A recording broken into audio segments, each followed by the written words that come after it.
ಸಕ್ಕರೆ ನಾಡು ಮಂಡ್ಯವನ್ನ ಬಿಡದೆ ಕಾಡ್ತಾ ಇದೆ ವಕ್ಫ್ ಭೂತ. ಎಸ್, ಸರ್ಕಾರಿ ಕಚೇರಿ ಹಾಗೂ ಸ್ಮಾರಕಗಳಿಗೂ ಈಗ ವಕ್ಫ್ನಿಂದ ಕುತ್ತು ಬಿದ್ದಿದೆ. ಪ್ರಾಚ್ಯ ವಸ್ತು ಸಂಗ್ರಹಾಲಯದ ಸರ್ಕಾರಿ ಕಚೇರಿ ಈಗ ವಕ್ಫ್ ಆಸ್ತಿಯಂತೆ. ಶ್ರೀರಂಗಪಟ್ಟಣದಲ್ಲಿ ಬ್ರಿಟಿಷರ ಕಾಲದ ಹಲವು ಪ್ರಾಚ್ಯ ವಸ್ತು ಸಂಗ್ರಹಾಲಯದ ಸರ್ಕಾರಿ ಕಚೇರಿ ಇದು. ಇನ್ನು ರೈತರ 70ಕ್ಕೂ ಹೆಚ್ಚು ರೈತರ ಆರ್ಟಿಸಿಯಲ್ಲಿ ವಕ್ಫ್ ಹೆಸರು ನೋಂದಣಿಯಾಗಿದೆ. ಶ್ರೀರಂಗಪಟ್ಟಣದಲ್ಲಿ ಬ್ರಿಟಿಷರ ಕಾಲದ ಹಲವು ಪ್ರಾಚ್ಯ ವಸ್ತು ಇಲಾಖೆಗೆ ಸೇರಿದ ಸ್ಮಾರಕಗಳು ಹಾಗೆ ತಾಲೂಕಿನಲ್ಲಿ ರೈತರ 70ಕ್ಕೂ ಹೆಚ್ಚು ರೈತರ ಆರ್ಟಿಸಿಯಲ್ಲಿ ವಕ್ಫ್ ಹೆಸರು ನೋಂದಣಿಯಾಗಿದ್ದು ಈಗ ರೈತರು ಕಂಗಾಲಾಗಿದ್ದಾರೆ. ಸರ್ಕಾರ ಮತ್ತು ವಕ್ಫ್ ಆಡಳಿತ ಮಂಡಳಿ ವಿರುದ್ಧ ರೈತರು ಆಕ್ರೋಶವನ್ನ ಹೊರಹಾಕ್ತಿದ್ದಾರೆ. ಶ್ರೀರಂಗಪಟ್ಟಣ ತಾಲೂಕನ್ನ ಬೆಂಬಿಡದೆ ಕಾಡ್ತಿದೆ ಈ ವಕ್ಫ್ ಭೂತ ಅಂತಲೇ ಹೇಳಬಹುದು. ಹೀಗಾಗಿ ರೈತರು ಕಂಗಾಲಾಗಿದ್ದಾರೆ.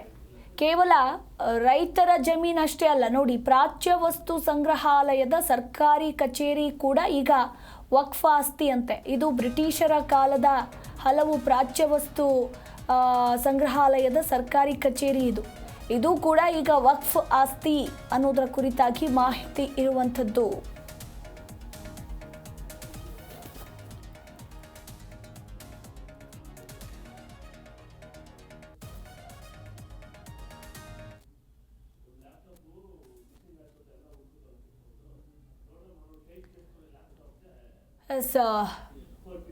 ಶ್ರೀರಂಗಪಟ್ಟಣ ತಾಲೂಕನ್ನ ಬೆಂಬಿಡದೆ ಕಾಡ್ತಾ ಇರೋ ಈ ವಕ್ಫ್ ಭೂತಕ್ಕೆ ಸದ್ಯ ರೈತರು ಕಂಗಾಲಾಗಿದ್ದು, ಸರ್ಕಾರ ಮತ್ತು ವಕ್ಫ್ ಮಂಡಳಿ ವಿರುದ್ಧ ತಾಲೂಕಿನ ರೈತರು ಆಕ್ರೋಶವನ್ನ ಹೊರಹಾಕ್ತಾ ಇದ್ದಾರೆ.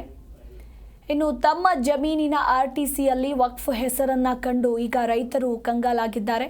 ಇನ್ನು ಈ ಕುರಿತು ಹೆಚ್ಚಿನ ಡೀಟೇಲ್ಸ್ ಕೊಡ್ತಾರೆ ನಮ್ಮ ಪ್ರತಿನಿಧಿ ರಾಘವೇಂದ್ರ.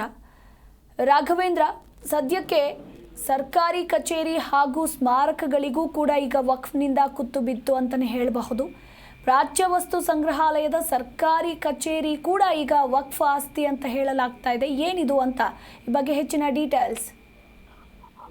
ಎಸ್ ಮಧು, ಏನು ಕಳೆದ ಒಂದು ತಿಂಗಳಿಂದಲೂ ಕೂಡ ಮಂಡ್ಯದಲ್ಲಿ ಏನು ಈಗ ವಕ್ಫ್ ವಿಚಾರವಾಗಿ ಸಾಕಷ್ಟು ಚರ್ಚೆಗಳಾಗ್ತಾ ಇದೆ. ಏನು ಉತ್ತರ ಕರ್ನಾಟಕದಲ್ಲಿ ಈ ಹಿಂದೆ ಸಾಕಷ್ಟು ಚರ್ಚೆಗೆ ಗಾಸಾಗಿದ್ದಂತ ವಕ್ಫ್ ವಿಚಾರ ಇದೀಗ ಸಕ್ಕನ ಮಂಡ್ಯದಲ್ಲೂ ಕೂಡ ಕಳೆದ 2 ತಿಂಗಳಿಂದಲೂ ಕೂಡ ಇದು ರಾಜ್ಯದ ಏನು ಜಿಲ್ಲೆಯ ರೈತರನ್ನು ಮತ್ತೆ ಜನರನ್ನ ಕಂಗಲಾಗಿಸಿರುವಂತದ್ದು. ಈ ನಿಟ್ಟಿನಲ್ಲಿ ಈಗ ವಕ್ಫ್ ವಿಚಾರ ಕಳೆದ 1 ತಿಂಗಳಿಂದಲೂ ಕೂಡ ತಣ್ಣಗಾಗಿತ್ತು. ಆದ್ರೆ ಇದೀಗ ಮತ್ತೆ ಮುನ್ನೆಲೆಗೆ ಬಂದಿದೆ. ಯಾಕೆಂದ್ರೆ ಏನೀಗ ಸರ್ಕಾರಿ ದೇಗುಲ, ಸರ್ಕಾರಿ ಜಾಗ ಇರ್ಬೋದು ಅಥವಾ ದೇಗುಲಗಳಿರ್ಬೋದು, ಇನ್ನಿತರ ರೈತರ ಜಮೀನುಗಳ ಬಳಿಕ ಇದೀಗ ಸರ್ಕಾರಿ ಜಾಗವೂ ಕೂಡ ಈಗ ವಕ್ಫ್ ಆಸ್ತಿ ಅಂತ ಹೇಳಿ ಆರ್ಟಿಸಿಯಲ್ಲಿ ಬರ್ತಿರುವಂತದ್ದು ನಿಜಕ್ಕೂ ಕೂಡ ಒಂದು ರೀತಿ ಆತಂಕಕ್ಕೆ ಕಾರಣ ಆಗಿದೆ. ಯಾಕೆಂದ್ರೆ ಶ್ರೀರಂಗಪಟ್ಟಣದಲ್ಲಿ ಇರುವಂತಹ ಏನು ಪ್ರಾಚ್ಯ ವಸ್ತು ಸಂಗ್ರಹಾಲಯದ ಕೆಲವೊಂದು ಸ್ಮಾರಕಗಳು, ಏನು ಒಬಲಿಸ ಸ್ಮಾರಕ ಇರ್ಬೋದು ಅಥವಾ ಮದ್ದಿನ ಮನೆ ಇರ್ಬೋದು ಅಥವಾ ಇನ್ನಿತರ ಕೆಲವೊಂದು ಏನು ಕೇಂದ್ರದ ಪ್ರಾಚ್ಯ ವಸ್ತು ಸಂರಕ್ಷಣಾ ಇಲಾಖೆ ಅಡಿಯಲ್ಲಿ ಬರುವಂತಹ ಸ್ಮಾರಕಗಳ ಜಾಗವು ಹಾಗೂ ಏನು ಪ್ರಾಚ್ಯ ವಸ್ತು ಸಂಗ್ರಹಾಲಯ ಕಚೇರಿ ಇರುವಂತಹ ಕಚೇರಿ ಜಾಗ ಕೂಡ ಈಗ ವಕ್ಫ್ ಆಸ್ತಿ ಅಂತ ಹೇಳಿ ಈಗ ನಮೂದಾಗಿದೆ. ಹೀಗಾಗಿ ಕೂಡ ಕೆಲವೊಂದು ಕಡೆ ಇದೀಗ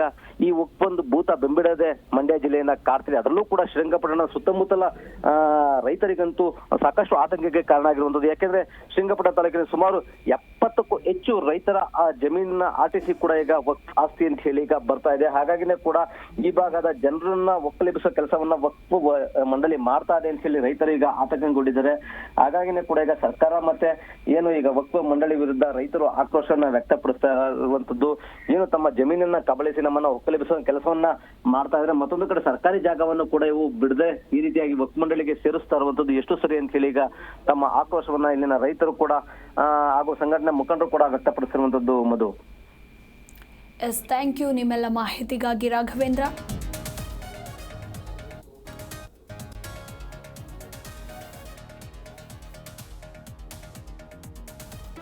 ಜಿ ಕನ್ನಡ ನ್ಯೂಸ್ ಈಗ ನಿಮ್ಮ ಮನೆಯಲ್ಲೇ ನೋಡಿ. ಎಲ್ಲ ಕೇಬಲ್ಗಳಲ್ಲಿ ಈಗ ಲಭ್ಯ. ನಿಮ್ಮ ನೆಚ್ಚಿನ ಜಿ ಕನ್ನಡ ನ್ಯೂಸ್ ಈಗ ಸನ್ ಡೈರೆಕ್ಟ್ ನಲ್ಲಿ number 292, Tata Play number 1664, Jio TV number 1334, NXT digital number 30, In Cable number 30, Siti Networks 51, U digital number 162, GTPL number 17, Rockline telecommunications number 42, Shri Basaveshwara cable number 168, rural cable network 60, Vinayaka digital 57, Abhishek cable 821, city channel 53, Siddeshwara cable network 57, ವಿ4 digital infotech 628, Surya digital networks 53, Gajanan digital number 836, Malnad Infotech private limited number 56, Metrocast number 830, Victory digital number 167ರಲ್ಲಿ ನೋಡಿ ಆನಂದಿಸಿ.